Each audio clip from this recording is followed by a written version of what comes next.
This is Vader Reviews. We are honored that you would join us. I'm David Overholt, writer-director of Star Wars Fallen Jedi. Thank you for tuning in to part 1 of the commentary for our film. Now, this first shot here is an obvious callback to the beginning of Episode 4.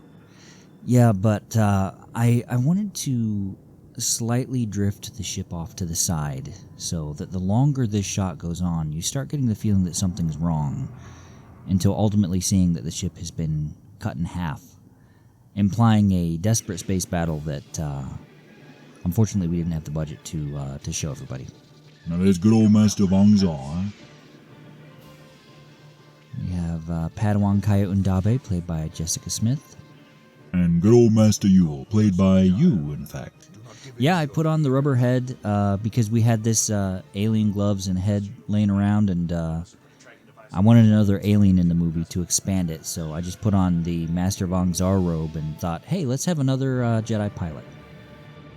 Now this shot right here symbolizes the Empire burning down the last remnants of the Galactic Republic. And I think it's very effective. There's good old Prune Face. Yeah, that was a lot of fun, putting on the makeup and playing Palpatine. We had a couple deleted scenes as well that I was sad to see go. There was a little bit of Palpatine talking about Tenebris and Darth Plagueis and his plans to rule the galaxy and all that, but just for pacing, we had to cut it out because it kind of interrupted the action. Now, Master Yule, it's kind of a funny story how he got his name, wasn't it?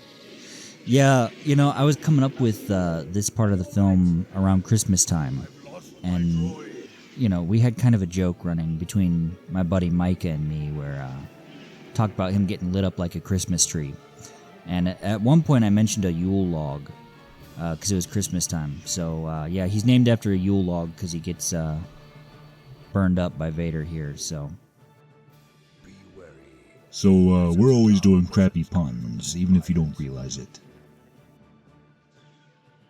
Now, coming up here, I like just how this sequence was done, because you see the difference in the reactions with Master Vong Zar and Kaya, because she reacts with compassion and fear at the passing of Master Yule, whereas Vong Zar, he reacts in anger. And it shows the difference in their character. And there he goes. Poor old Master Yule. But yeah, like you were saying, here you can see his anger is starting to build. While she is sad and afraid.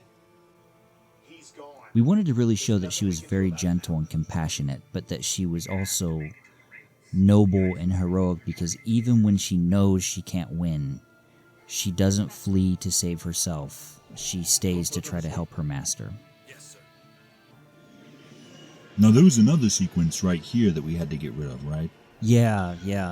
It was a hard one to cut out, because originally I had this whole sequence storyboarded where they flew through those ice rings, and there were these space creatures they had to try to dodge, and just we couldn't get the ships to work because we were doing them with models, and we just couldn't get them to move properly. What is that thing? I always loved her reaction there. It's so good. There is a deleted scene with this as well that I really wish we could have kept, between two Imperial officers really explaining that this platform is one of the tributary laser cannons for the Death Star's super laser. And I really wish we could have kept that. Well, I mean, I think it's pretty obvious, since it's a big green laser beam, that it's probably Death Star related. Yeah, but just for totally explaining the story, I do wish we could have kept that scene, but we just ran out of time to film it. I like Master Vong Zar in this scene, though, because he seems a lot more like a traditional Jedi. He's calm, he's collected. Yeah, and he's very encouraging to Kaya as well. I love that reaction shot, too, of seeing Vader and crew coming in behind him. It's funny, though, because, like, I used that up to the very last second of her looking panicky, because just a second after that, she smiled, and she just looked so friendly and happy, and it kind of like, because she was like, "Did we get it?" And it was just kind of funny.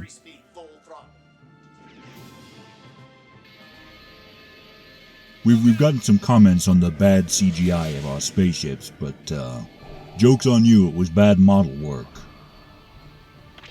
Yeah, it's always frustrating when people comment on that kind of stuff here, but man, I got to shoot down everybody in this, didn't I? I kind of forgot about that. well, I mean, you're the best star pilot in the galaxy, so we wanted to make sure that we gave the devil his due. Now here with Vong Zar, something interesting is coming up. Yeah, my brother, when he was watching this, he was like, "Oh, you need to put in the Rogue Squadron music, so listen here when he crashes." Right here. That's the mission fail music from Rogue Squadron. I kind of snuck that into the score. That even kind of looks like an end screen from completing a mission. Yeah, I wanted that to feel like, Vader completed his task, so I liked it a lot. I tried to put as many different Star Wars themes as I could from the games and movies into this film, just so it would really have an authentic Star Wars feeling. Now this sequence right here, this is my favorite part of the entire film. Just the mood and atmosphere, the choir and the flames and embers. It feels very desperate. This scene was so difficult to edit together, just to keep the consistency. But I'm very proud of how it turned out. All those stormtroopers are my buddy Micah, who played the Jedi. He's every single stormtrooper in the movie. We just replicated him. And there I am, making my entrance. Now, if you'll notice, Vader looks a little bigger than usual there. That's because I was able to grow him on the computer to give him the scale that he needs. And I love these reaction shots from my friend Jessica and from my buddy Micah. They did such a good job of selling that they were scared of Vader. That shot right there, we did very purposely to feel like when Boba Fett was about to shoot Chewbacca, when he was causing a ruckus on Bespin. Yeah, we wanted to make it feel like maybe that was, maybe that was one of the leftover Jango Fett clones. And that's why he reacted like Boba Fett there. And so we did the same exact movement of Vader kind of being like, "Hey, don't shoot, it's okay." More great reaction shots. Now, her lightsaber is yellow because that's Jessica's favorite color, isn't it? Yeah. I thought she can't play a Jedi and not get to use her lightsaber. That wouldn't be very fair. So I planned this whole fight between her and Vader, and she was really excited about it.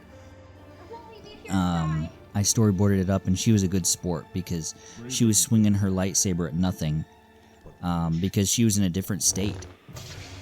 And we filmed these two sections a year apart from each other.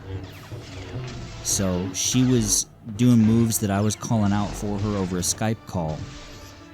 And then a whole year later, we just kind of timed out what she was doing. Yep, and then I was swinging at nothing, responding to where I was kind of imagining her to be. And then with a little digital magic, it looks like we're actually fighting each other.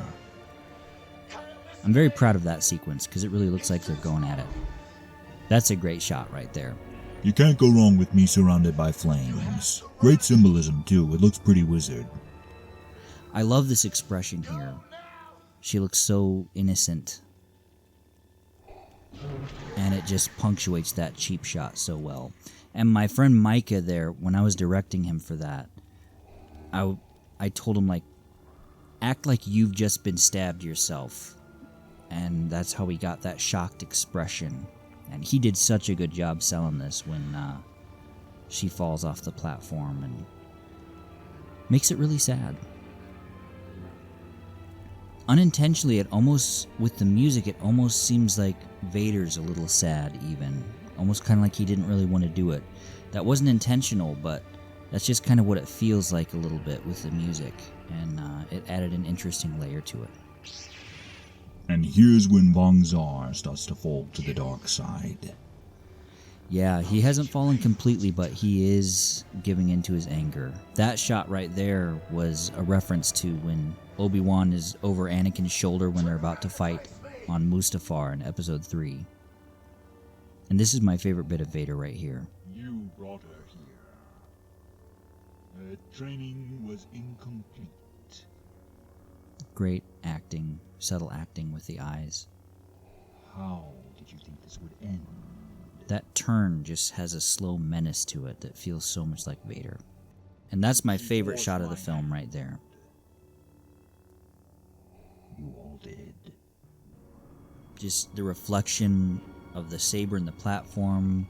We had a box fan going to blow the capes, so we looked like we were standing there in the wind. Just the fire and the way Vader just disappears in the smoke. It worked exactly how I imagined it in my head. Surprise, sucker! Now this was incredibly frustrating, because we had this storyboarded and filmed like 2 years before the Kenobi series was even announced. Yeah, we were all excited because we were like, okay, this imagery of Vader lifting a guy up with the Force surrounded by flames, that's never been on screen before. That'll be something really cool. Because George Lucas always said he wanted to show people something they hadn't seen before in each new Star Wars film. But then unfortunately, by the time we were able to release it, the Kenobi series had come out and they had the same idea. So, great minds think alike, I guess. When Vong Zar uses the Jedi mind trick, we planned to have him say, "Kill your master," so he'd seem a bit like Starkiller from the Force Unleashed games. But we thought it might be a bit too dark for the character, so we cut it out. Speaking of the Force Unleashed, we had Vader blind Vong Zar with burning embers rather than a lightsaber, so it wouldn't be too similar to what happened to Ram Koda in the game. And to explain what happens to Vong Zar, he was supposed to have been blown off this weapons platform when his ship exploded. We just didn't have the effects budget to film that sequence. I wish we could have, though. It would have been cool. And there you have it. Part 1 of the commentary track for Star Wars Fallen Jedi. Thank you to Matthew Nicholson, who donated to the channel last week. We thank you for your support. Be sure to tune in this Wednesday for our midweek live stream at 7 p.m. Central Time. And join us next weekend for part 2 of the commentary for Star Wars Fallen Jedi.